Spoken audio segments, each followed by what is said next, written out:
Entonces, vamos a hablar de síndrome coronario. Entonces yo voy a limitar mi desplazamiento aquí, borraré y hablaré. De las primeras cosas que yo creo que es importante hablar en síndrome coronario es cómo saben cuando un paciente tiene un síndrome coronario. Ustedes tienen un paciente con dolor torácico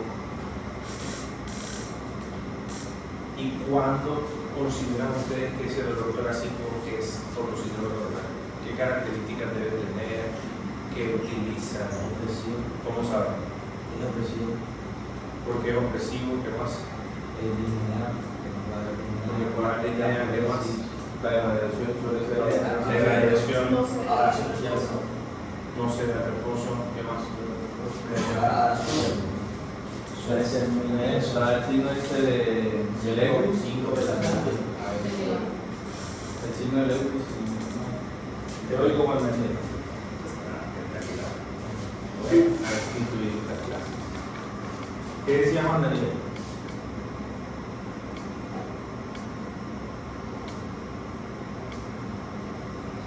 Semiología, ¿cierto? Entonces ahí está el Alicia, o el Alicia, Altísimo. o el Altísimo, lo mismo, ¿no? Sí. Está bien, gracias. Entonces ahí está cuando aparece si es el reposo o no es el reposo. Vamos a empezar a diferenciar. El dolor de una disección aórtica, ¿en qué se diferencia el dolor? Desgarrante. Explica cómo si te atravesaron. El dolor, la intensidad del dolor del síndrome coronario, ¿cómo es? ¿Es ascendente? ¿Es descendente? Lineal. O sea, suponiendo que el dolor torácico de un infarto va a ser 10 de 10, ¿cómo empieza? ¿Empieza 7, 8 de 10 o empieza 10 de 10? ¿Tú crees que empieza 7 de 10? Y luego alcanza el mayor dolor y luego va. ¿Y el de la disección aórtica cómo empieza? Esa es una diferencia interesante que a mí me gusta siempre decir. La diferencia del dolor del síndrome coronario agudo versus disección, porque es de las cosas que más van a tener que aprender a diferenciar. Es de las cosas que más van a tener que aprender a diferenciar. El paciente con disección aórtica y el paciente con síndrome coronario agudo. Usualmente describen el dolor como un peso, como una opresión. ¿Con qué grupo fue que hablé de angina? ¿Con qué grupo fue que yo dije hablé de la angina? Fue con lo que estaba en casa. Yo les mencionaba que etimológicamente la palabra angina fue con ustedes. Dormido. Bueno, entonces angor viene de ahorcamiento y angina del pecho es esa sensación de opresión en el pecho, como si te estuvieran apretando el pecho. Entonces a veces tú solo con mirar al paciente cómo hace en el pecho, a veces es suficiente eso como para tú decir, no, este dolor sí tiene características cardíacas. Y hay una guía, ¿ustedes conocen la guía de dolor torácico? Hay una guía de la AHA, que si mal no estoy publicada el año pasado, de dolor torácico, que te dice, mira, tú deberías diferenciar ya no dolor típico o atípico, tú deberías diferenciar dos tipos de dolor, el dolor cardíaco y el dolor no cardíaco. Entonces la pregunta es, ¿cuándo consideras dolor cardíaco? Por lo que ustedes han dicho, la semiología, el electro, la irradiación, las comorbilidades, la presentación clínica. Si está en choque, le duele el pecho, tiene que pensar. Sí, si está en falla cardíaca, le duele el pecho, tiene que pensar. Entonces hay una escala que uno utiliza aquí. ¿Cuál escala utiliza aquí? ¿Ustedes la conocen? Con el dolor torácico. ¿Sí? ¿No? Sí. La escala que tú utilizas cuando tienes un paciente con dolor torácico y tú quieres saber si es cardíaco o no cardíaco. Porque es que tú lo primero que tienes es un paciente con dolor del pecho. Y lo primero más importante que tú tienes que identificar o determinar es si lo vas a manejar por el lado de un dolor coronario o no coronario. Entonces tú te ayudas, claro, la semiología, el electro, todo eso te da información. Entonces, si el dolor es hipopeso en el centro del pecho, tiene una T invertida, pues nada que hacer, está muy claro. Pero tú vas a tener muchos con dolores torácicos con electro normal. Entonces, ¿cómo te ayudas? ¿Cómo se llama esa escala? Dana está diciendo por acá y es Hartscore, que es escala. Ahora ustedes dicen, Sí. la escala Hartscore así es la escala que te permite a ti como sumar cosas y decir si el dolor es probablemente coronario o no coronario. Entonces fíjense que uno de los primeros que hace un dolor coronario es evaluar la probabilidad de un síndrome coronario agudo. Entonces yo tengo que sumar si es diabético, si es hipertenso, si tiene más de 65 años, si tiene cambios en el electro, si tiene tromboninas. Entonces todo eso te va sumando a ver si es cardíaco o no es cardíaco. Eso como introducción porque me parece súper importante, porque ustedes no van a tener enfrente el diagnóstico de infarto, ustedes van a ver el paciente con dolor en el pecho y van a tener que determinar si es coronario o no es coronario. Listo, tú tienes un paciente con dolor torácico, entra al servicio de urgencias, ¿y qué es lo primero que tienes que hacer con el paciente? Un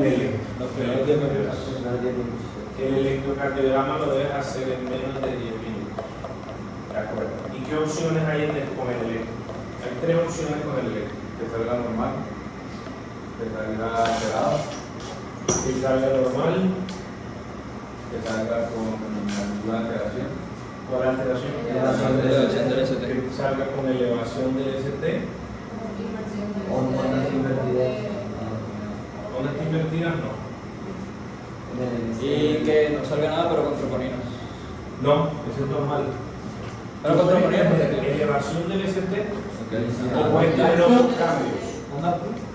Los otros cambios se llaman no elevación del ST, porque puede ser cualquier otra cosa. ¿Sí o no? Porque la clasificación es que tú tienes un síndrome coronario agudo, ST o no ST. ¿Sí o no?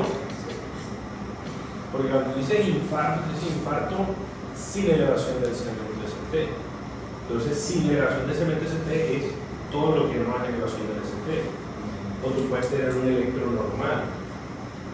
Pero ojo, lo primero que ustedes hicieron fue evaluar la probabilidad del síndrome coronario agudo. Cuando ustedes hicieron esta escala y ustedes dijeron, no, este paciente es un síndrome coronario agudo, y entonces ustedes se fueron a hacer el electro en menos de 10 minutos, esto yo se lo estoy mostrando en 2 tiempos. Pero si el paciente llega con dolor en el pecho, usted no tiene ninguna razón sobre el cielo para hacerlo el electro. Tenga 18 años, tenga 80 años. ¿Y qué vive del pecho? Traiga el electro inmediatamente. Entonces tú vas evaluando esto, haces el electrocardiograma y el electrocardiograma te clasifica. Tienes 3 posibilidades. O el electro te sale normal, o el electro tiene elevación del ST, o el electro no tiene elevación del ST. ¿Cierto? Entonces, allí tú vas a tener una primera clasificación del electro y ahí tú vas a saber qué hacer. Porque si tiene elevación del ST, ¿qué hay que hacer? Los infartos o algún miocardio toca ponerle una vez los medicamentos. Toca ponerle medicamentos. Parcialmente cierto. Si está la PCI disponible. ¿Y qué hace una PCI y qué hacen los medicamentos? ¿Qué efecto tienen sobre la arteria? Bueno, empecemos con qué quiere decir elevación del ST. Cuando tú ves elevación del ST, ¿qué está pasando en la arteria? Está totalmente ocluida, está 100% elevada. Entonces tienes un infarto que va a evolucionar a tractorar. O sea, técnicamente cuando tú tienes elevación del ST, estás en las horas previas a que se necrose toda la arteria, porque se tapó la arteria epicárdica. Entonces, si se tapa la arteria que va entrando al músculo, desde adentro hasta la serosa, todo el grosor de la pared se tapa, se isquemiza y se infarta porque no recibe nada de sangre. Entonces, tú estás en los momentos previos a que eso ocurra y lo que tú quieres es evitar que eso ocurra. Y por eso, si está tapada la arteria, ¿qué tienes que hacer? Destaparla, quitar la obstrucción. Reperfundir. Antes decía algo más coloquial, tienes que abrir el vaso. El vaso está tapado, ¿qué tienes que hacer? Abrir el vaso. ¿Cómo? Como sea, pero tienes que abrirlo. Punto. O sea, si tú tienes una elevación del ST, no tienes nada más que pensar, tienes que reperfundir. ¿Cómo? Por lo que tengas, como puedas y como alcances. No tienes nada, tienes que montar una ambulancia y correr.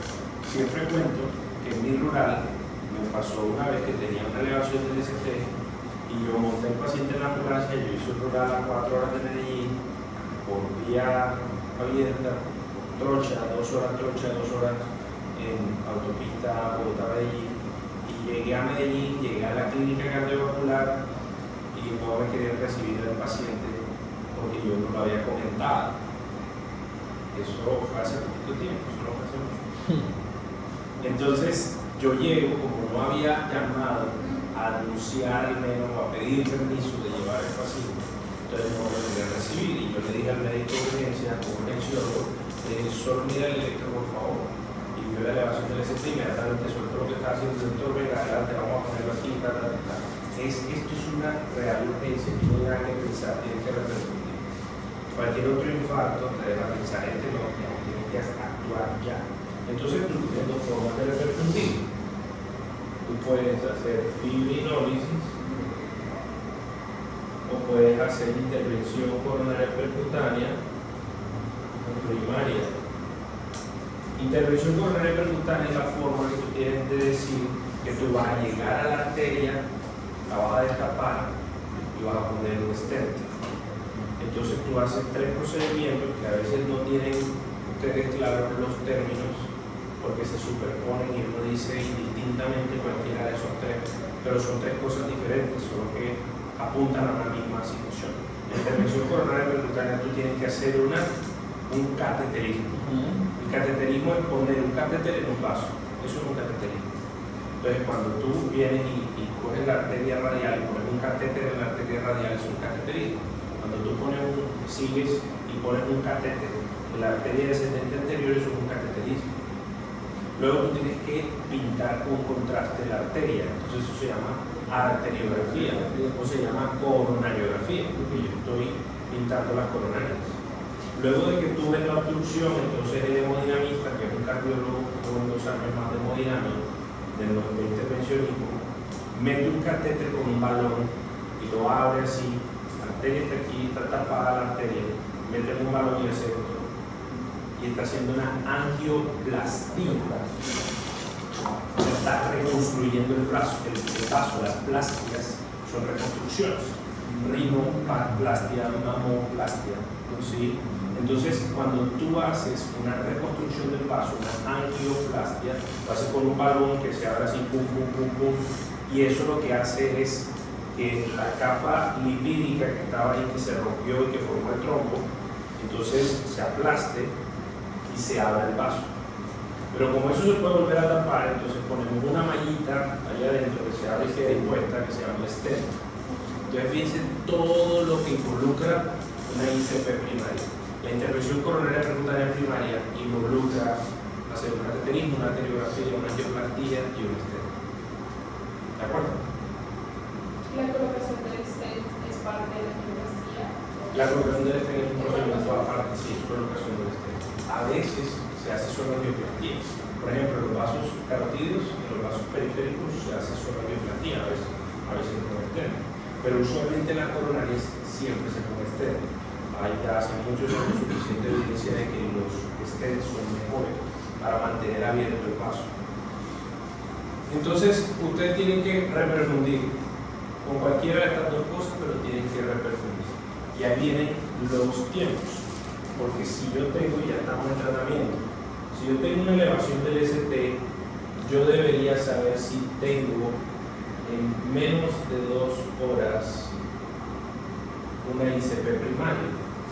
Porque si yo no la tengo en menos de 2 horas, entonces yo debería pasarme a una fibrinolisis. Señor. No sé, entendí mal, bien mal. Yo digo que la tocaba repercutir en los 90 minutos de que yo la vi.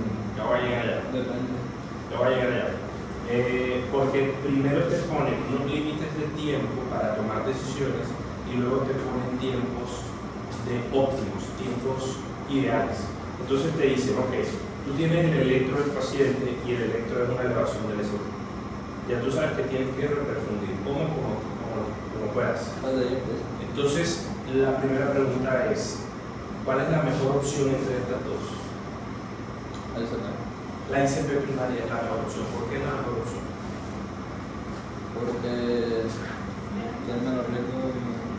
Es que es menos invasiva, no, también es mucho más invasiva. Tienes que funcionar una arteria, tienes que meter un catéter hasta el corazón, un sacontrate, es mucho más invasivo que poner solo un procedimiento aquí. Pero más efectiva. Tiene menos riesgo de sangrado, eso es verdad. Más efectiva. Es más efectiva, es decir, tiene más eficacia. ¿Eficacia para qué? Entonces, fíjense, ustedes tienen que ir ya caminando en el tema de la evidencia, porque ustedes sí o sí están metidos ya en ese mundo. Yo lo aprendí ya grande, ustedes están creciendo por ese mundo. Y cuando tú dices eficacia de una intervención, tú estás hablando de objetivos puntuales. Entonces, cuando tú dices la ICP primaria es más eficaz que la fibrinolisis, yo te digo, tienes toda la razón. La pregunta es en cuáles objetivos, en cuáles eventos es más eficaz. Entonces es más eficaz en evitar infartos y es más eficaz en reperfundir el vaso, en abrir y quitar el trombo. Y tercero, es más eficaz en disminuir mortalidad. Eso es un objetivo grandísimo. Si tú tienes una intervención que disminuye muertes, pero una que no disminuye muertes, tú quieres usar la que disminuye muertes, porque al final lo que tú quieres es que tu paciente se muera menos. Entonces esta es la que tú quieres hacer, ICP primaria. Es la que siempre tienes que hacer, es la que técnicamente no tiene contraindicaciones, porque si tiene una elevación del ST, es la forma más segura y más eficaz de abrir el vaso, de reperfundir. Entonces el lío empieza cuando tú no tienes ICP. Tú puedes estar en un sitio donde no hay ICP nunca, o en un sitio donde tienes que llamar para hacer ICP. Es muy raro que tú estés en un sitio donde siempre tengas disponible ICP. Eso solo se da en hospitales muy grandes, de referencia nacional. Entonces, Clínica Invanaco, Fundación Cardioinfantil, Clínica Chayo, Fundación Cardiovascular en Bucaramanga, puede ser la Clínica Cardiovida en Medellín, puede ser el Hospital Pablo Uribe, o sea, instituciones realmente grandes. En un hospital como el nuestro, no es la realidad que tú tienes que llamar para que venga. Puedes contar con la bendición de que llega el paciente y de pronto el neumonamista está haciendo otro procedimiento aquí. Entonces tú nada más bajas y le muestras el electro y listo, lo haces. Y hay muy pocos movimientos. Aquí tenemos dos, sí, pero realmente sí, actualmente hay pocos. Entonces, si tú logras responder esta primera pregunta, ¿tienes ICP primaria en menos de 2 horas? La respuesta es sí. Entonces tú quieres hacer la ICP primaria, es tu elección de repercusión. Yo voy a repercutir con ICP primaria. ¿Cuánto me debo demorar? Menos de 90 minutos. Haciendo la repercusión. Es más o menos eso. Sí, hay que transferirlo a otro centro. Exacto, entonces fíjate, es más o menos eso.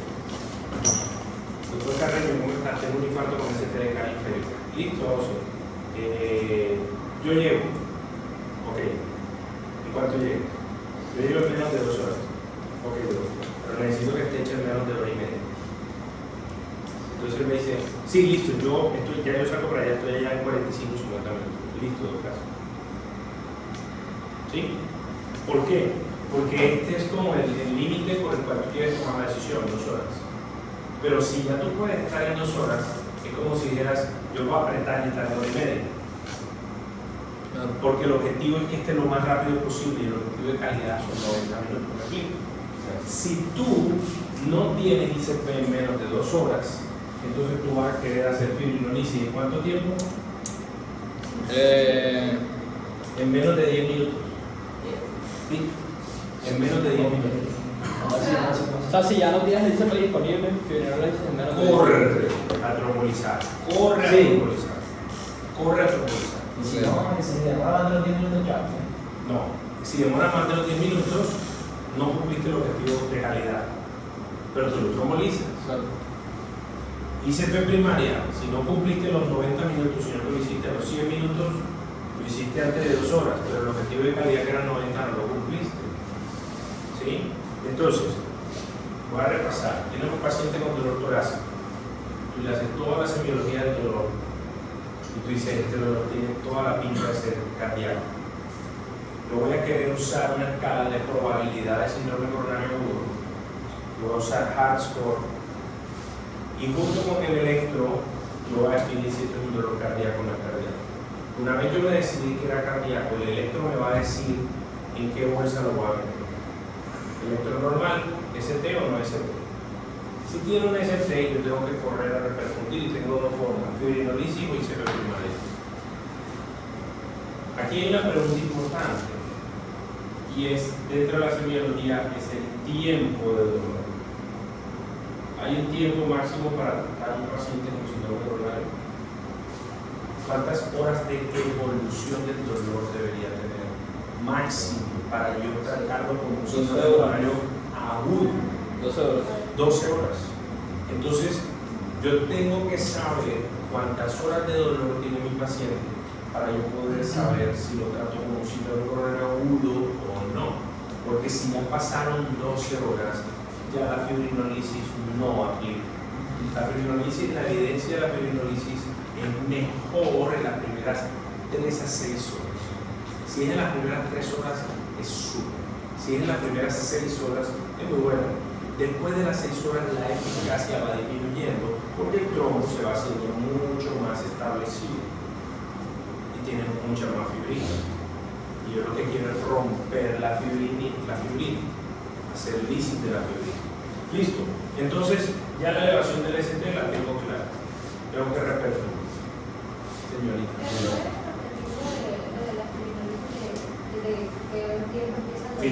La fibrinolisis es muchísimo más eficaz en las primeras 3 horas de dolor en caso. Si el paciente tiene 3 horas de dolor, 3 horas de infarto, y tú lo fibrinolizas, el medicamento usualmente es muy efectivo y abre el paso. De 3 a 6 horas sigue siendo muy efectivo, sigue siendo bueno, pero ya no es tanto como en las primeras 3 horas. Por eso la literatura dice, entre más temprano tomar la fibrinolisis es mejor. Por eso fíjate el tiempo que te están poniendo. 10 minutos es como, madre, corre, no te distraigas, hazlo ya, porque no te puedes demorar más. ¿Sí? Pero después de 6 horas, la eficacia va disminuyendo. Y entre más te acerques a las 12 horas, menos efectivo es. Tengo una pregunta. Porque si para hacer la PCI o fibrinolisis necesitamos de menos de 2 horas o de hora y media o de 10 minutos, porque puedo esperar, o sea, porque tengo 12 horas para decir si trato a un paciente. Buena pregunta, Valeria, porque es que no tienes 12 horas para decidir. Yo te refieres al nivel por el que se insiste consulta. Desde que empieza con el síntoma. Sí, ya te lo voy a contar. A ver, o sea, digamos, ayer yo empiezo con tal, y llego, y pues apenas que llegues tienes todos esos tiempos para tratarlo de la manera. Pero lo ideal es que haya transcurrido menos de 12 horas. María, ya te voy a responder. María preguntó que por qué tenemos 12 horas para esperar para el tratamiento, y la respuesta es no tenemos 12 horas. Ya voy a explicar esto. Mira, tú tienes aquí el inicio del dolor y tú tienes aquí la consulta. Hay gente que consulta muy temprano, media hora de dolor, 1 hora de dolor, 2 horas de dolor. Está fantástico porque consulta muy temprano y tiene opciones de tratamiento. Pero si ese paciente en el momento de la consulta tiene más de 12 horas, ya no es un síndrome coronario agudo, o al menos no es candidato a fibrinolisis. Ya voy a hablar un poquito más de qué se hace después de las 12 horas, pero el tiempo que tenemos para considerar un síndrome coronario agudo y ofrecer tratamientos de síndrome coronario agudo Es decir, ofrecerle esto que estamos viendo acá es de 12 horas. Si llega después de 12 horas, eventualmente vamos a decir que es un infarto evolucionado. ¿Sí? Ya voy a hablar de la excepción cuando es más de 12 horas, pero por ahora todo es menos de 12 horas. Pero no es mi tiempo para tratarlo. Mi tiempo para tratarlo es que si es un ST y tiene 10 horas de evolución, yo tengo las mismas menos de 2 horas para la PCI primaria y los mismos 10 minutos para la peritonitis. Y si él llega con media hora de dolor, tengo el mismo tiempo, porque lo que quiero es apurarlo. El tiempo de esas 12 horas de consulta es del paciente, entre más temprano me consulte mejor. Si me consulta a las 10 horas, a las 10 horas la fibrinolisis no va a ser tan efectiva. Listo. Entonces ya hicimos el camino del ST, ¿verdad? Ahora vamos al camino del no ST, pero para empezar, si yo tengo un electro normal de parecer síndrome coronario agudo, Pues no me lo descarto. No descarto, ¿sabes? no descarta el síndrome coronario agudo, porque el electro no es normal, no se supone que debería estar alterado.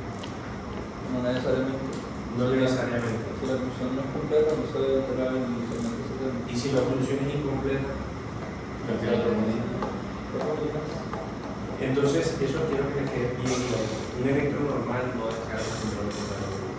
Tú decides síndrome coronario agudo o tratar o dar a la paciente con un síndrome coronario agudo, no por el electro únicamente, sino principalmente por la semiología del dolor.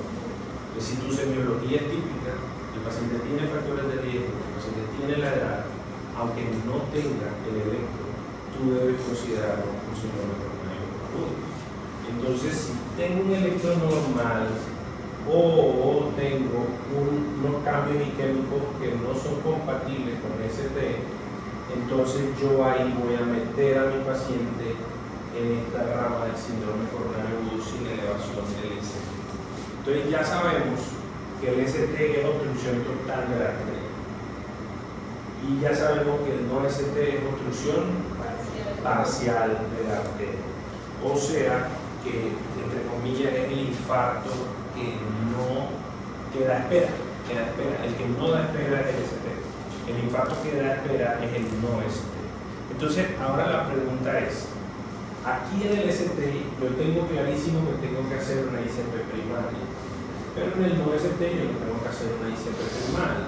La pregunta es entonces, ¿cómo sé en el no ST a quién sí le hago y a quién no le hago? Según el riesgo de desarrollar un evento cardiovascular. Ese evento cardiovascular se llama muerte. Entonces hay una escala que se llama TIMI, puede ser, o GRACE, recomiendo GRACE, y es por la forma en cómo se hizo. La guía yo creo que la pone como al mismo nivel, pero GRACE es mejor por la forma en cómo fue hecha. Entonces, GRACE es un registro global de eventos coronarios agudos, eso es GRACE, la sigla, y esa escala buscó por todo el mundo pacientes con síndrome coronario agudo, evaluó ciertos factores y sacó una regla de predicción que nos permite saber qué pacientes se van a morir intrahospitalariamente, qué pacientes se van a morir a 30 días. Entonces, los pacientes que se vayan a morir más a 30 días, esos pacientes no se pueden ir para casa, sino que tienen que quedar así, hasta se les cateterismo. Entonces, yo llamo a que GRACE tengo que buscarle el número mágico. El número mágico de GRACE es 140. Si yo tengo más de 140, es un síndrome coronario agudo de alto riesgo y ese paciente debe ir a cateterismo cardíaco. Fíjense que no le llamo ICP primaria, porque es que no es una ICP primaria. La ICP primaria es para el infarto con ST. Para el infarto sin ST es un cateterismo, la coronariografía, la arteriografía, porque no sé qué me voy a encontrar. Fíjense que casi hasta el 20% de los pacientes que van a cateterismo con infarto sin ST tienen cateterismo normal. Entonces tú dices, bueno, este paciente tuvo dolor en el pecho, tuvo cambio en el electro y el cateterismo es normal.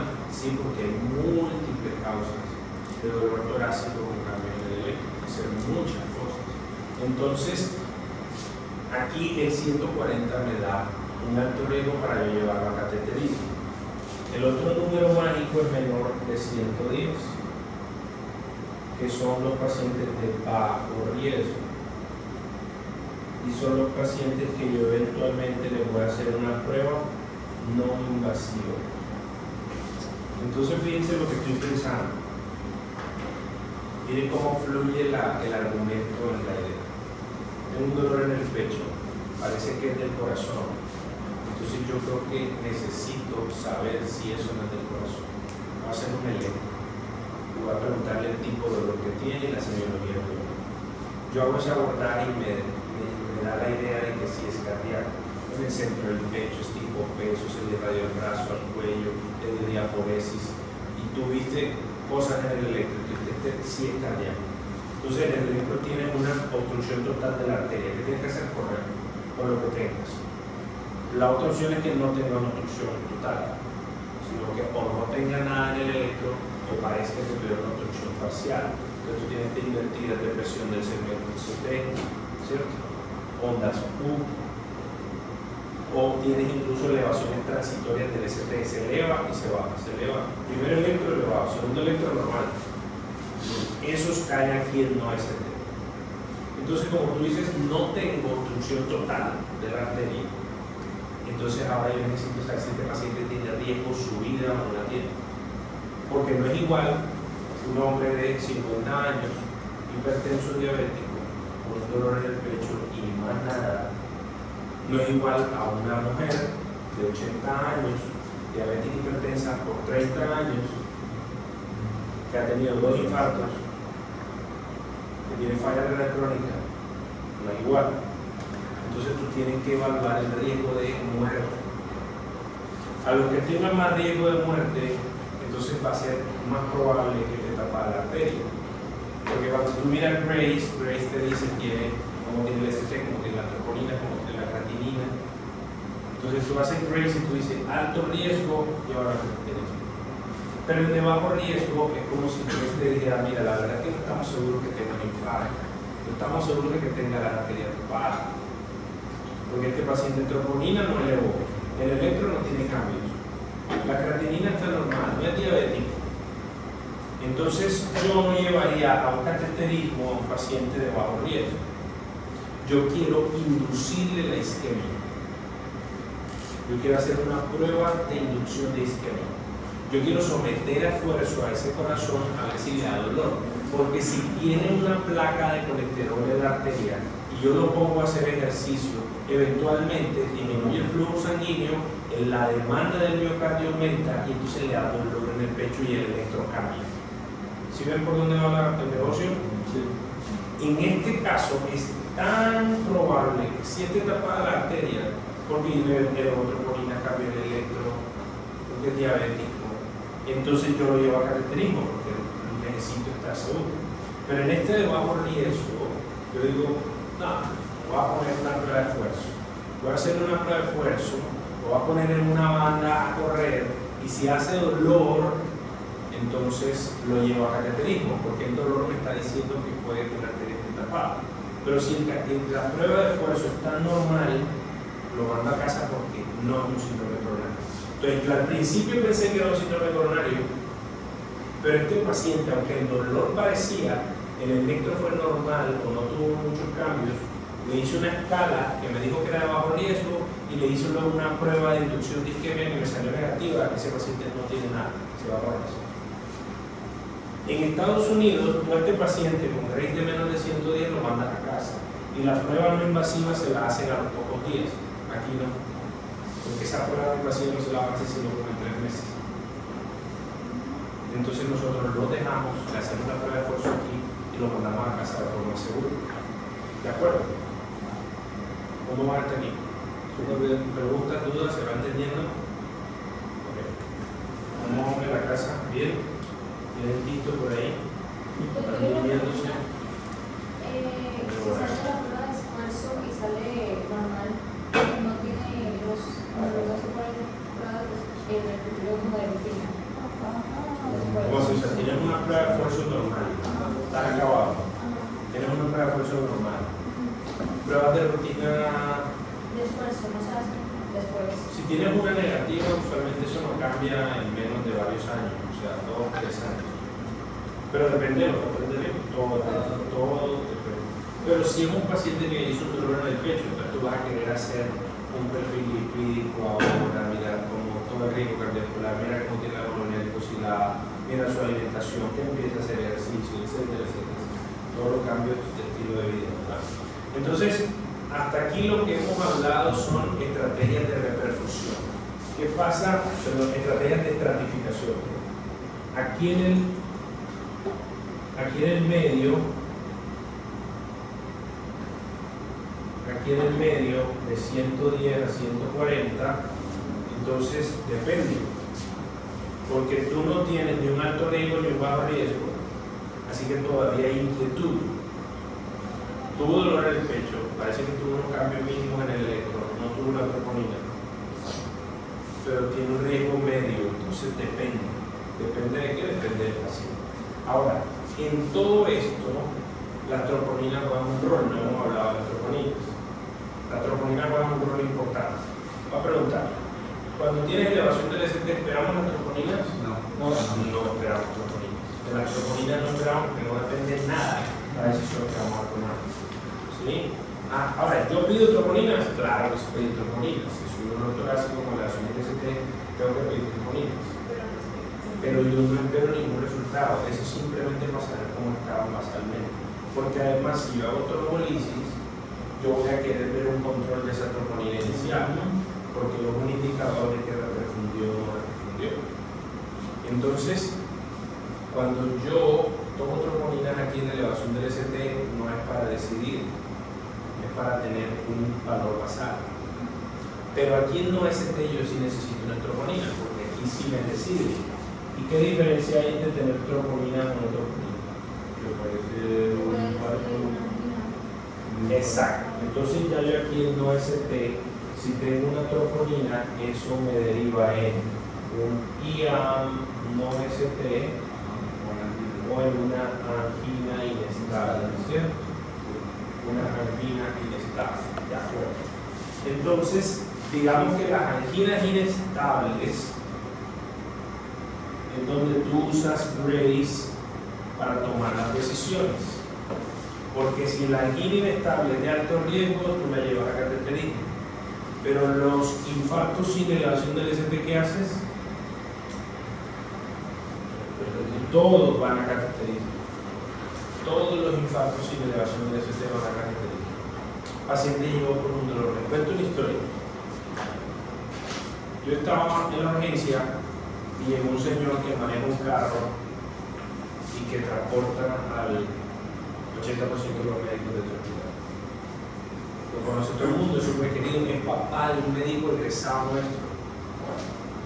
Y entonces, ahí estaba Saúl en la urgencia y me dice, eso fue hace varios años, y me dice, José, ¿qué más? ¿Cómo estás? Y yo, Saúl, ¿cómo le va? No, que me dio como una molestia aquí en el pecho, pero mira el electro para ver. El electro no, perfecta. Entonces yo le digo, no, ese electro está normal, no creo que pase nada. ¿Cómo fue el dolor? No, eso fue como una pulsadita aquí. Me demoró un rato, pero después se me quitó. Tuve que mirar el electro, estaba perfecto. Yo le dije, mira, Saúl, yo no creo que eso sea nada, no te preocupes. No, pero me pidieron troponina. Yo hice una cara como de, está bien. Y bueno, está bien, listo. Vamos a esperar la troponina. Primera troponina positiva. Súper alta. Y me llama y me dice, salió positivo. Y yo, ¿en serio, Saúl? No puede ser. Vamos a pedirte una segunda troponina. Segunda troponina, más positiva que la primera. Y yo, oh, Saúl está infartado. No, pero si yo cojo a infartado, está infartado. Vamos a hacer el cateterismo. Hay que hacer el cateterismo. No le creía el dolor, el electro estaba normal, pero siempre pedimos troponina, porque ya lo metimos en la bolsa de síndrome coronario agudo. Si yo hubiera estado convencida que arriba que no era un síndrome coronario agudo, ni siquiera tengo que pedir la troponina, no entra. ¿De acuerdo? Pero como yo lo metí aquí en la bolsa y llegó a un electro normal o sin elevación del ST, la troponina era mandatoria. 2 troponinas positivas. ¿De La troponina positiva me definió infarto. ¿Qué hago con el infarto? Fue a cateterismo. Fue a cateterismo seguro. 3 arterias tapadas. O 3 arterias tapadas. No, la descendente arterial 90%, la coronaria derecha 80 y pico por ciento, la circunfleja no sé cuánto. Cirugía cardíaca. Porque cuando tienes 3 vasos tapados, no puedes o no debes hacerlo por angiografía, por cateterismo.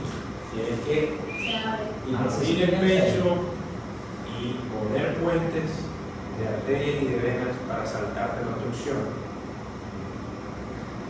Se fue remitido, aquí no operaron corazón, se fue remitido y le operaron el corazón. A un señor delgado, sin antecedentes, con un dolor medio, con una troponina positiva. O sea, con eso les quiero decir, cualquiera puede tener cualquiera. Que simplemente necesitamos tener arterias coronarias y estar vivos, que ya tenemos las dos condiciones. O sea, cualquiera puede tener un infarto. Y es mandatorio. ¿Tiene troponina positiva? Cateterismo. ¿Bien? Preguntas, dudas. Entonces, lo que he querido hasta ahora, no hemos terminado, es mostrarles el flujo del paciente. El paciente llega con dolor en el pecho, lo que debo evaluar, cómo debo interrogar, qué debo preguntarle, cómo debe ser la historia clínica dirigida, preguntando la semiología del dolor, luego hacer un electro en menos de 10 minutos y con eso lo voy a decidir. Ese tema es ese debe profundir. ¿Por qué? Con lo que tenga. No tengo nada por.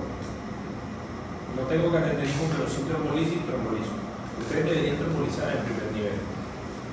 Yo siempre aquí me he llenado la boca de decir que yo de médico general trombolicé básicamente todo lo trombolítico que existe. Trombolizar y fibrinolizar es lo mismo. Entonces, ustedes deberían aprender a hacer trombolisis. Ustedes deberían estar en la capacidad de poner un trombolítico en un primer nivel, porque eso le salva la vida al paciente. Es más, los estudios demuestran que si tú no tienes PCI primaria, tú puedes hacer fibrinolisis, pero siempre después tienes que llevarnos a una intervención coronaria. Eso es lo que la guía llama PCI sistemático. Cuando aparece la palabra sistemática es a todos los pacientes. A todos los pacientes. Siempre después de trombolizar, tú debes llevar a PCI. ¿Después de cuánto tiempo la fibrinolisis se lleva a la PCI? La guía dice que esto lo debes hacer. Esto está para una foto. Premio de 6. No, déjame ir. Se ve bien. Sí. De 3 a 24 horas. Entonces, frecuentemente pasa que yo llamo al hemodinamista y me dice, José, no alcanzo a llegar. Definitivamente no alcanzo a llegar. Entonces yo le digo, listo, lo va a trombolizar. Lo trombolizamos y luego, antes de 24 horas, él le hace el cateterismo. La última vez, el último paciente fue un paciente de 75 años, lo traen en paro. Me dicen que estaba ahí hablando y pum, se desplomó, parece que fue muy poco tiempo, 5 minutos o algo así. Lo ingresan a la urgencia, está en paro, empezamos a reanimarlo y cuando le ponemos la monitorización veo una fibrilación ventricular. Fibrilación ventricular es un infarto y lejos. Entonces lo descargamos, sale del paro, le tomo un electro, elevación del ST en toda la pared anterior, B1 a B4 y llamo inmediatamente a hemodinamia y me dicen no alcanzo a llegar, ponemos trombolítico. Trombolisis se puede hacer con 2 medicamentos. ¿Quién sabe cuáles son? Anteplace, restaplace, Anteplace y tenecteplace. ¿Cuál es la diferencia entre los dos? El anteplace demora 1 hora y media para la trombolisis. El tenecteplace demora 10 segundos. y el anteplace tiene mayor riesgo de sangrar. El tenecteplace suele sangrar más. No, mentira, no, al revés, sangra más. Anteplace sangra más. Tenecteplace sangra menos. Y tiene estudios en infarto, tiene estudios en ACV isquemia. En Colombia nacen isquémicos no está autorizado en infarto, sí. Nosotros tenemos que tener clase.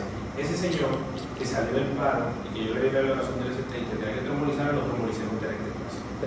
Fue genial. Sangró una encía que tenía inflamada, no le sangró nada más. El paciente nunca más hizo paro.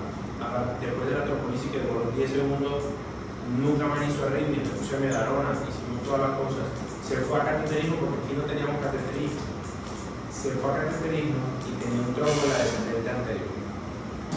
Entonces, tú puedes salvarle la vida al paciente haciendo una buena fibrinolisis y después lo llevas siempre a PCI primaria. Siempre. Yo tengo una pregunta. En el caso de que yo tenga un infarto por miocardio, que no tenga la relación del ST, pero sí tenga las proteínas positivas, ¿cuánto tiempo tengo para llevarlo a cateterismo? Excelente, ya voy para allá. Entonces, la pregunta fue, si tengo un infarto sin elevación del ST, ¿cuál es mi deadline? ¿Cuál es mi tiempo máximo para llevarlo a cateterismo? La respuesta es depende. Depende, porque ahí tú tienes dos grupos. Tú tienes, voy a ponerlo acá, IAM, no ST. Estable o inestable. Si tienes IAM no ST estable, tienes menos de 24 horas para llevarlo. O sea, te puede demorar hasta 24 horas para llevarlo. Entonces tienes un paciente que te llegó esta tarde, tiene dolor en el pecho, está tranquilo, hiciste troponina, está positiva, tiene una alta invertida, diabetes, hipertenso, señor se infartó, acuéstese aquí, en reanimación siempre, acuéstese aquí, iniciamos el tratamiento, mañana hacemos el cateterismo, no pasa nada, no pasa nada. Pero si tu paciente en cambio tiene un infarto sin ST, pero el paciente tiene elepitos, está desarrollado, el dolor a pesar del tratamiento le ha seguido, tiene cambios dinámicos en el electro, hace inversión del andatel, luego se le quita, tiene extrasistolia ventricular, taquicardia ventricular, hace parada cardíaca, todo lo inestable. En ese paciente tú tienes menos de 2 horas para llevarlo a cateterismo. Es decir, que un IAM sin ST inestable es lo mismo que un IAM ST. ¿De acuerdo? ¿Ya viste? Okay. Entonces, 12 horas de dolor para síndrome coronario agudo. En las primeras 3 a 6 horas es mucho mejor la trombolisis. Si no tengo cateterismo antes de 2 horas, mejor la trombolisis en ST. ¿Cuándo hago trombolisis en no ST? Cuando el paciente está... Escuche la pregunta. ¿Cuándo hago trombolisis en no ST? En no ST. ¿Cuándo hace trombolisis? Cuando el paciente está inestable y pasa 2 horas. No. Cuando hago trombolisis, en la casa sabe la respuesta, me la dice como si lo estoy detallando, mi hijo me lo dio, sabe lo dice. Nunca. Cuando hago trombolisis en no ST, No se hace. Se hace lo que cuando la hace. Inestable. ¿para qué hago trombolisis? Para quitar el trombo. Para quitar el trombo que está tapando qué? ¿Y cuánto está tapando? Parcialmente. 100%. ¿En no ST alguna vez tengo taponamiento de 100%? No, trombolizo en no ST, nunca. Nunca trombolizo en no ST. La trombolisis es solo y únicamente del ST. No trombolizo en no ST.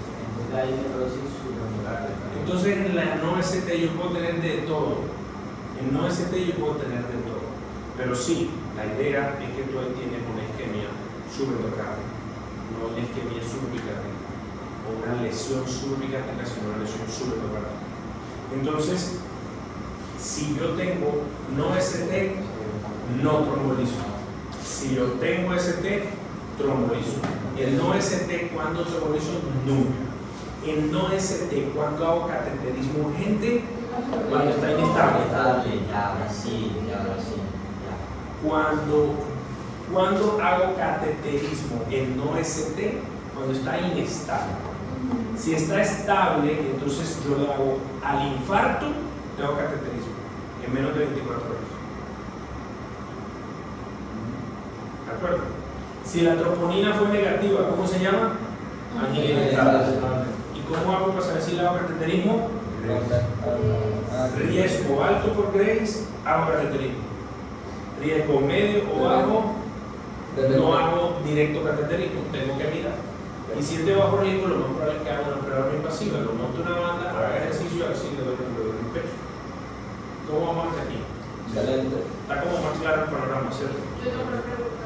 Era tu clase. Dame un segundo, María, pregunta nada. Dame es la única que está despierta en la casa. Muchas gracias,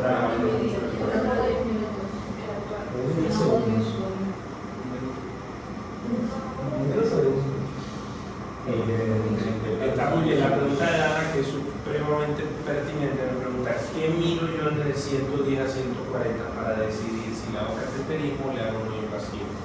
Y la respuesta ahí, Ana, es que tú miras la clínica del paciente, las comorbilidades y las opciones que tienes.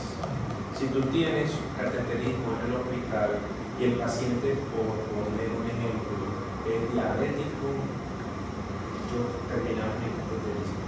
Si el paciente no tiene ninguna comorbilidad y el paciente el dolor no es muy eficiente, yo lo llevo a no invasivo. Pero digamos, ahí la respuesta más bien sería individualizada, pero lo que miramos es eso: el tipo de dolor, las comorbilidades y la capacidad que tenga el paciente. O sea, si yo creo que el paciente por la semiología es muy cardíaco, lo llevo a cateterismo. Si no creo que sea cardíaco, lo llevo a una neurocina. Poniéndole el asterisco de que los diabéticos tienen todo el riesgo de hacerlo. ¿Sí? María Andrea, ¿qué me querías preguntar tú? ¿Ya? Okay. Listo. Entonces, bien, ahora tenemos borrador. Entonces, ahora yo Le tomo una fotito. te vas a tomar una foto. Felipe le va a tomar una foto. Usualmente yo cobro ya la segunda foto.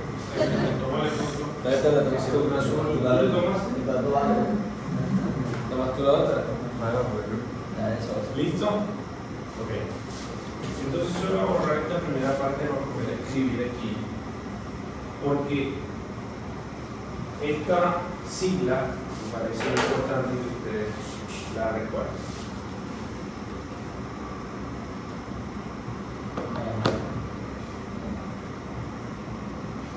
Monacho, ¿la conocían así? Me encanta cuando es algo nuevo para ustedes. Nacho. Sí, Monacho.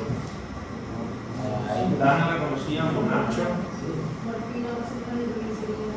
Gracias, Dana. Voy a preguntar eso a la tuya y a su nombre. Laura Sánchez está dormida, Carla está dormida. Juan Daniel está dormido. Oh, wow. Resurgieron, están vivos. Muy bien. Juan Gómez y algo. Wilson, bueno, Juan Gómez que está almorzando. De la tarde, por favor. Bueno, yo les hablé del flujo del paciente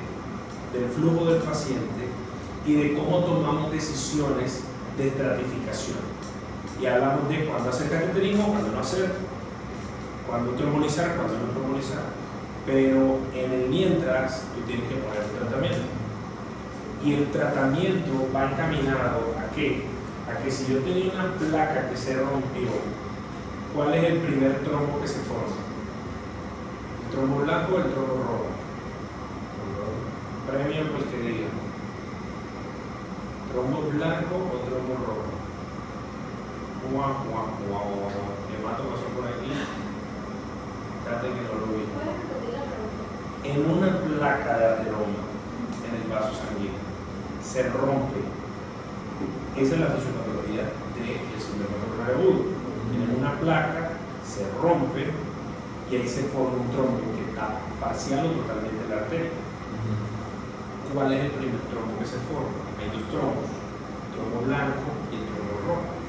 ¿Cuál es el primero que se forma? Rojo. El blanco. Si no es blanco, es rojo. ¿Cuál de los dos? Rojo. Rojo. Blanco. Es el primero. Sí, ya iba a decir, yo podía Es el primero que se forma. Son las plaquetas las que primero se agregan. No son como- Y las plaquetas se agregan primero y las plaquetas amplifican, ¿sí?, su respuesta y de una vez ahí involucran a la coagulación y empieza a formarse el trombo rojo, ¿sí? Entonces, adivinen cuáles son los medicamentos que ustedes quieren poner de primero. Yo quiero poner un medicamento que me inhiba la agregación plaquetaria para que no se me amplifique la agregación de las plaquetas del trombo blanco y que no se forme mucho el trombo rojo. Entonces yo aquí tengo que poner ASA y aquí tengo que poner clopidogrel. Ahora, aquí hay que hablar porque la guía, el clopidogrel lo ponen así como muy por allá abajito, ¿verdad? Y te ponen arriba prasugrel, ticagrel. Sí. ¿Son mejores que el clopidogrel? Sí. ¿Por qué? Porque son más eficaces. ¿Por qué? Porque disminuyen mortalidad. Pero son más riesgosos, sí. ¿Por qué? Porque producen más sangrado. Pero son más potentes que el clopidogrel, pero producen más sangrado. ¿Cuál es nuestro problema en nuestra vida real? Después en otros países no hay problema. Y es que no logramos asegurar el tratamiento. Entonces tú vienes y le pones prasugrel, que de los dos preferimos prasugrel. El ticagrelor es muy bueno, pero el ticagrelor tiene unos efectos adversos bárbaros, mucha disnea. El prasugrel es muy bueno. Tú das prasugrel, aquí tenemos prasugrel, se lo das mientras está aquí y cuando va a reclamar la EPS no lo tiene. Y el paciente no se toma el prasugrel hoy y mañana se le tapa el stent, se le tapa 100% y se muere. Entonces nosotros decimos, es mejor malo conocido que bueno no conocer, aplicándolo ahí por la esquina, porque el prasugrel es muy bueno. Pero el tema es que no tengo cómo sostener el tratamiento en el tiempo. Y si yo no tengo cómo sostenerlo, eventualmente el paciente se queda sin tratamiento. Y no es la idea. ¿De acuerdo? Eso es lo mismo que pasa de pronto con el tenenteplasia. No, el tenenteplasia, si tú lo tienes en una sola dosilla, eso no pasa nada. En cambio, tú necesitas asegurarte al menos un año el paciente que lo medicamento. Entonces, van a ver que preferimos usar el clopidogrel. Aspirina sí o sí siempre va. ¿Sí? Aspirina sí o sí siempre va. Dosis de carga de aspirina. 300 de inicio y 75 de mantenimiento. Sí, pero 300 eso es la dosis fácil. Y tiene un rango. 75 haciendo, No, sí. 300 a 600. 162 a 325. ¿Y de dónde salieron esos 162? A 325. Sale de que en Europa y Estados Unidos la aspirina viene de 81 miligramos, no de 100 como nosotros. ¿De cuántos miligramos? De 81.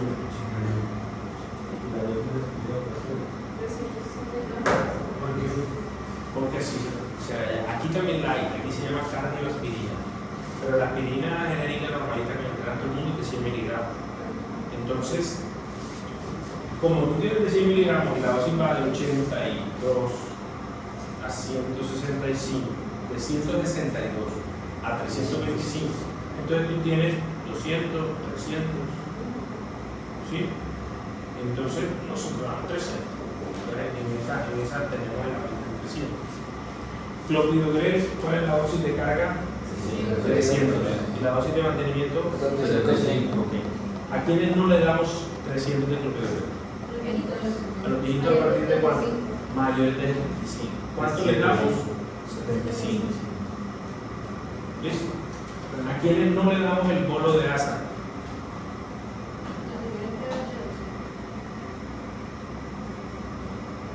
¿A quiénes no le damos los 300 de ASA? A los que ya tomaban las altas, ¿no? Juan Daniel resucitó, Juan Daniel ya todo el mundo sabe. Siempre se pone. Siempre se pone. La aspirina siempre se pone. A los mayores de 75 a 91 que deben. Hay una indicación en la guía. A los mayores de 75 años. No se le da todo el 300 de glucosa. Se le da solo 75. Hay una indicación en la guía y es que a veces no damos clopidogrel. ¿A quienes siempre se les da clopidogrel? A quienes siempre a la elevación del ST, siempre. A quienes De pronto, quizás no se les da a los que no son ST. Entonces, fíjense lo que les voy a explicar. Les voy a explicar la razón para que ustedes entiendan la indicación. Cuando tú tienes un infarto sin elevación del ST, no vas a tener que eventualmente correr porque el paciente no va a estar mal a menos que esté inestable. Entonces, si en ese cateterismo, que no es urgente, sino que es en 24 horas, tú lo haces y el paciente requiere cirugía cardiovascular porque tiene 3 arterias tapadas, y tú le pusiste clopidogrel, la cirugía se retrasa 5 a 7 días, porque tienen que llevarlo sin clopidogrel a la cirugía, sí con ASA, pero sin clopidogrel. Y se demora 5 a 7 días, porque es un inhibidor irreversible del P2Y12 y te tienes que esperar a que cambie toda la comunidad de plaquetas para que vuelva a estar. Por ejemplo, Que no esté revertido. si yo tengo un paciente con elevación del ST pero tiene más de 3 arterias tapadas, Tú con elevación del ST sí o sí tienes que tapar la arteria que está tapada. Entonces tú entras al cateterismo y tú saques la descendente anterior. Tú miras la descendente anterior, está tapada, pum, la abres y ya resolviste. Miraste las otras, uy, también están tapadas. Bueno, pero tú tenías que destapar esa. Por eso ahí siempre le das clopidogrel. Pero si no es ST, entonces tú dices, uy, si yo le hago cateterismo femoral y salen muchos pasos y hay que operarlo, retraso mucho la cirugía.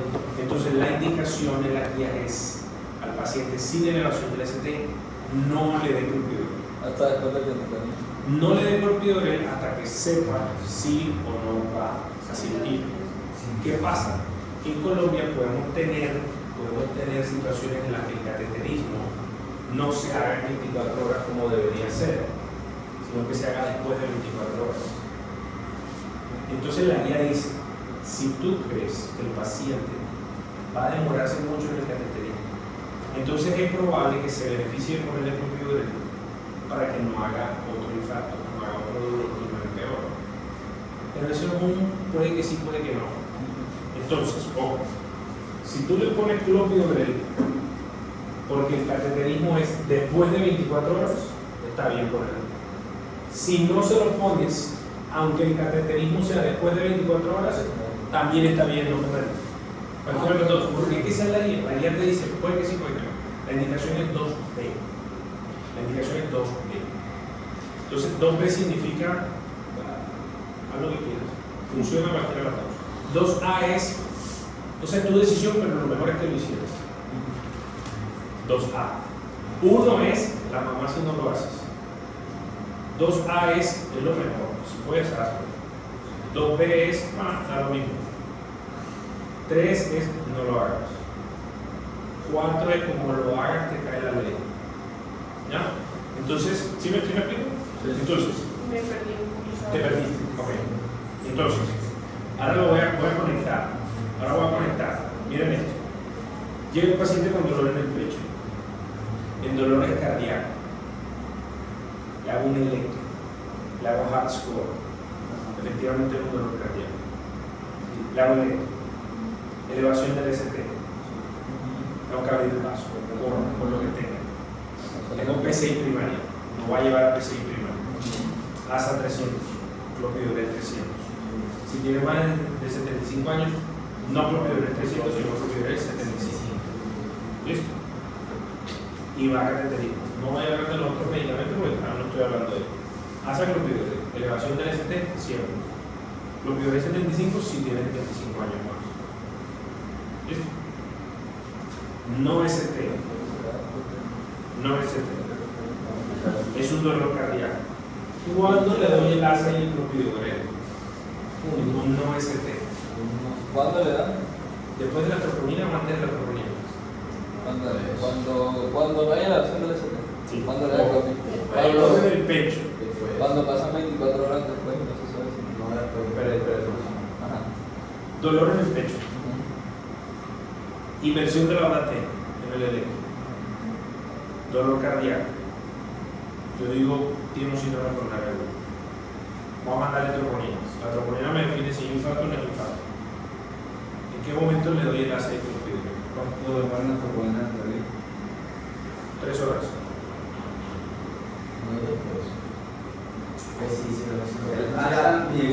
En la casa pueden participar.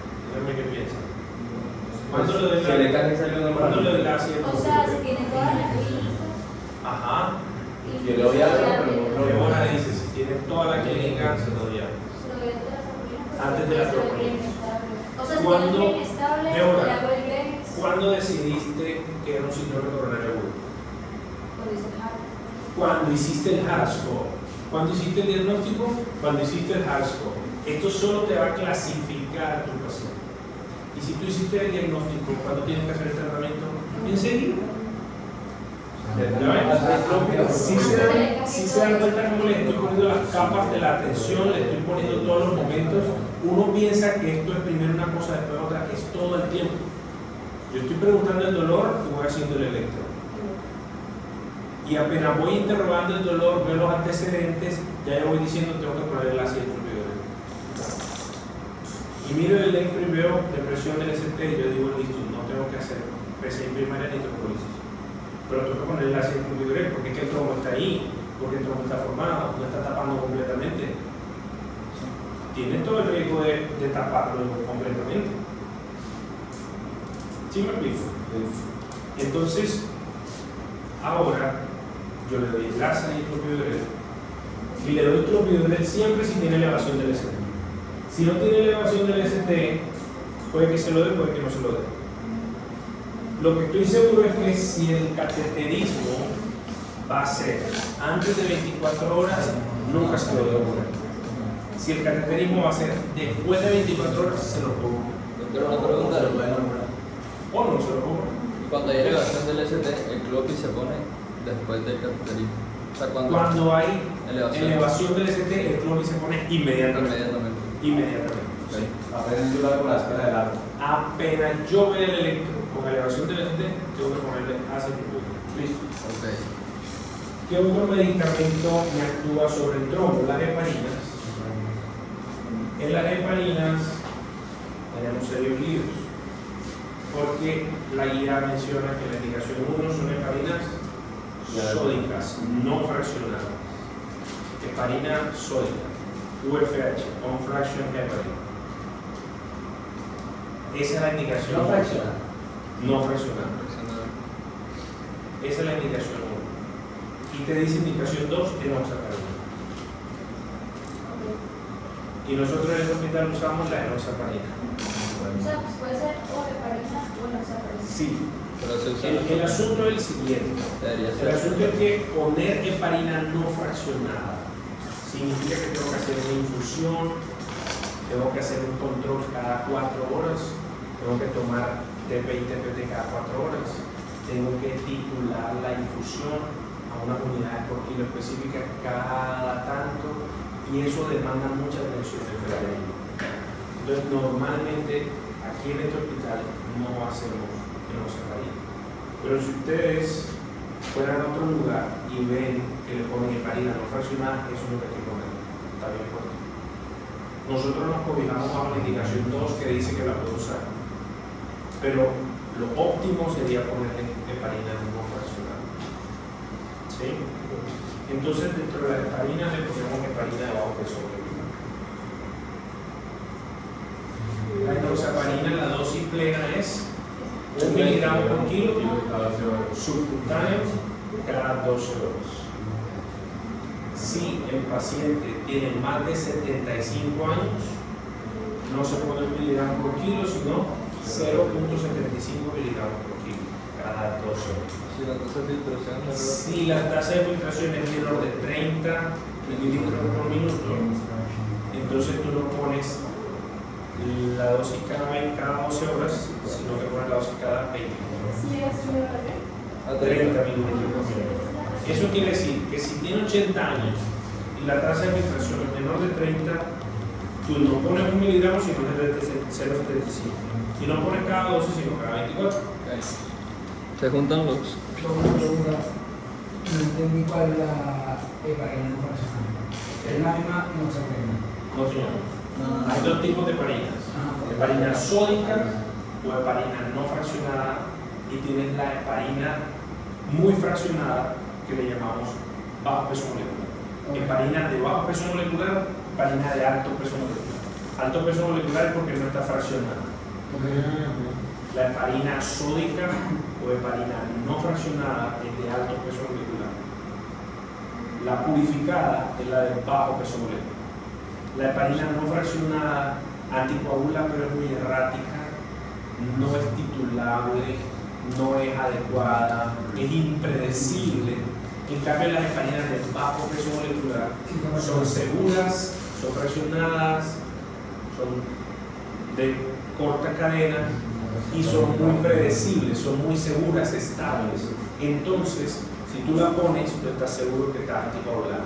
Si tú pones la heparina no fraccionada, tienes que hacer cada 4 horas exámenes de coagulación para ver si está anticoagulado o no está anticoagulado. Tiene que subir y bajar, subir y bajar. Entonces, por esa razón, nosotros ponemos más enoxaparina.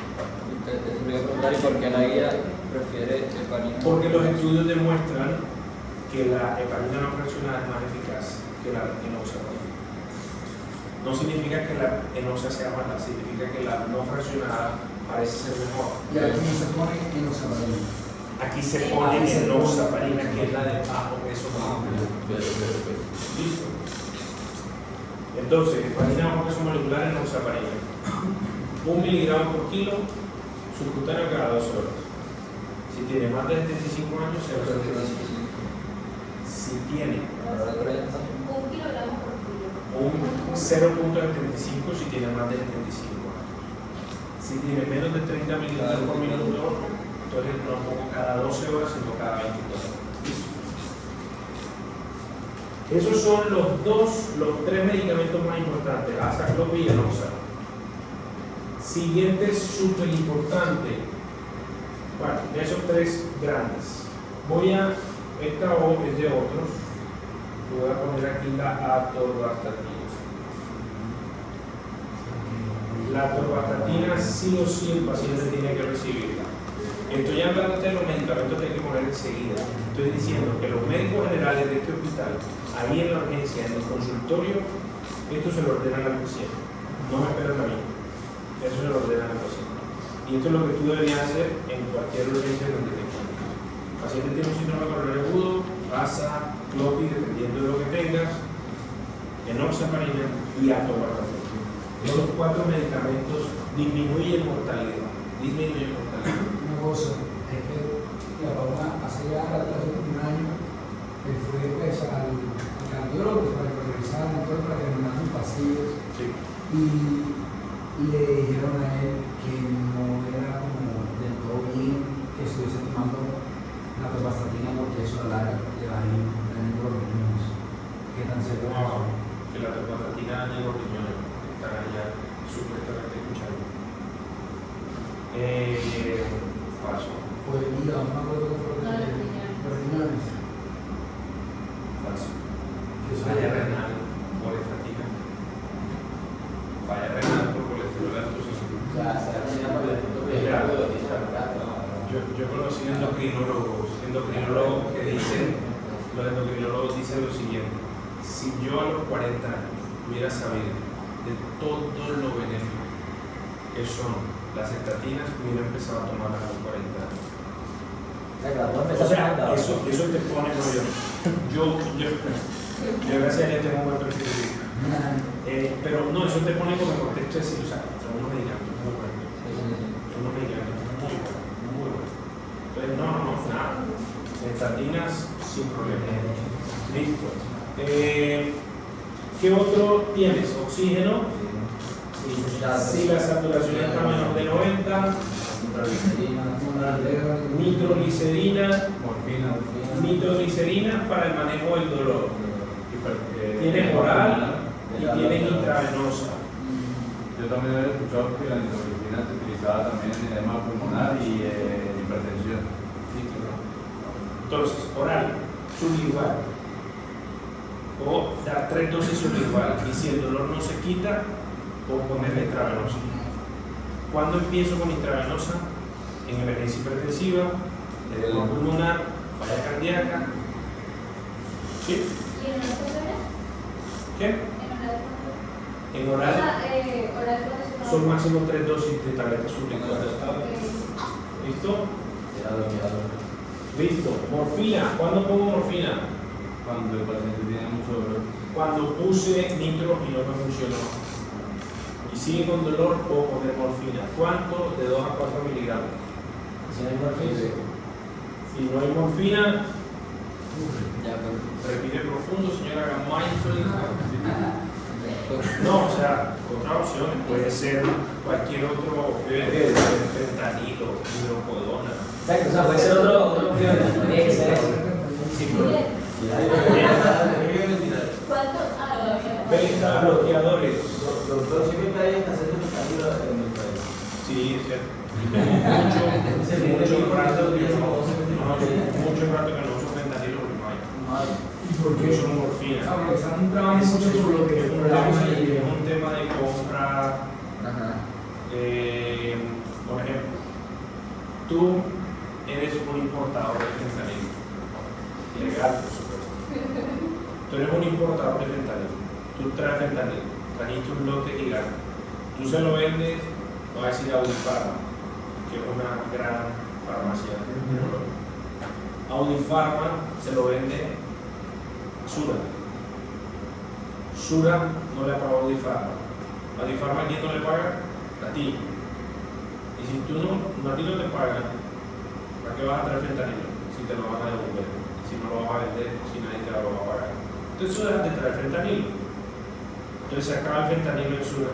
Sura le compra a Audifarma. Audifarma dice, ya no tengo más fentanilo. Audifarma te llama a ti, dame fentanilo. Y Sura yo lo he traído, tengo. Es una cadena, es una cadena. Entonces, si se cae un pago, si se cae uno de los eslabones, se cae el resto. ¿Sí? Okay. Entonces, aquí tienen beta bloqueador. Entonces, ¿tenemos cuántas?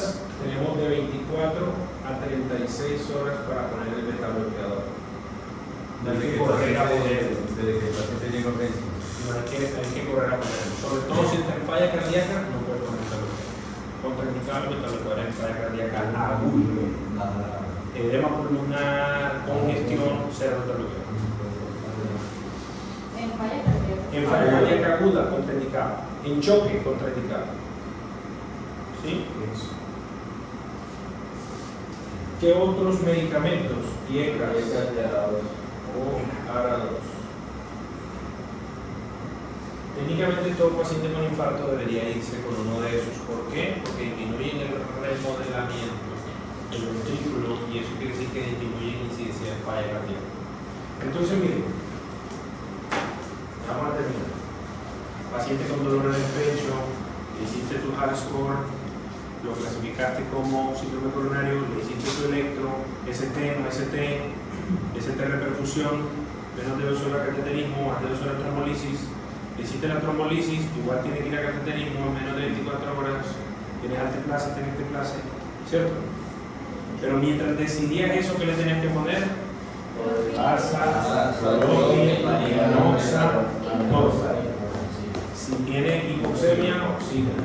Si tiene crisis hipertensiva o dolor, nitroglicerina. Doctor, y todo eso también está indicado cuando el paciente De una. a cateterismo. De una. Asa, clorfil. El paciente va a cateterismo anticoagulado y antiagregado. De una. ¿Sí? Las punciones arteriales ya son muy seguras y todas son radiales. Aquí femorales hacían unos hematomas gigantes y había complicaciones.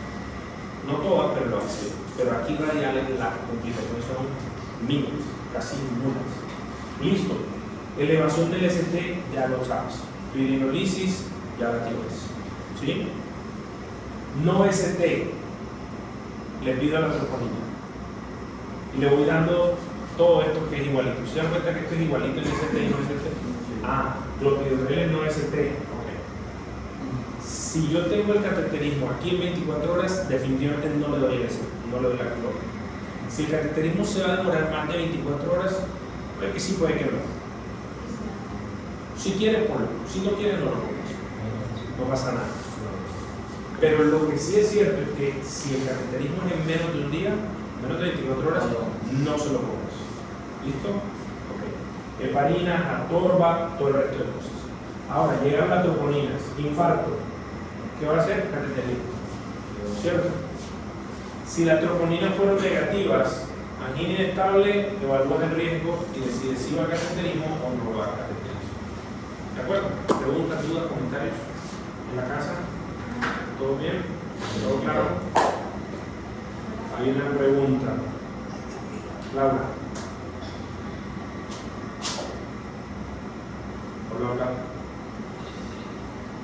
Ah, ok. Dale. Pregunta.